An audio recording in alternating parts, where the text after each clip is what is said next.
রিজিক মানে কি আসলেই শুধু টাকা? আমরা মূর্খরা তো তাই বুঝি। রিজিক মানে শুধু টাকা। আমি যে সুস্থ আছি এটা কি আমার রিজিক না? আমার ফ্যামিলি সুস্থ আছে এটা কি রিজিক না? আপনার সন্তান যে সুস্থ আছে, আপনার ফ্যামিলি বাবা মা যে সুস্থ আছে, এটা কি রিজিক না?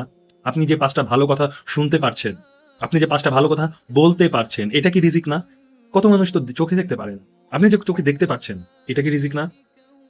আপনি যে কথা বলতে পারছেন, আপনি যে শুনতে পারছেন, আপনি যে হাঁটতে পারছেন, প্রতিটা জিনিস তো রিজিক। তাহলে রিজিককে আমরা সংকীর্ণ করে দিয়েছি শুধু অর্থের উপরে কেন? হ্যাঁ, অবশ্যই অর্থ একটা ইম্পর্টেন্ট জিনিস। অর্থ একটা ইম্পর্টেন্ট টুলস। অর্থ জীবনের অনেক কিছুকে সহজ করে দেয়। অনেক কিছুকেই সহজ করে দেয় অর্থ।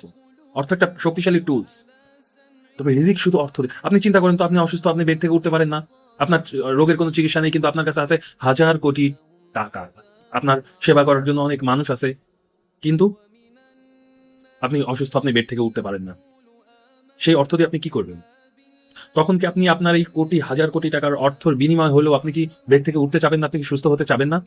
100% চাবেন। তার মানে সুস্থতা আপনার ওই হাজার কোটি টাকার থেকে বেশি না? অবশ্যই বেশি। তাহলে وما يخدعون إلا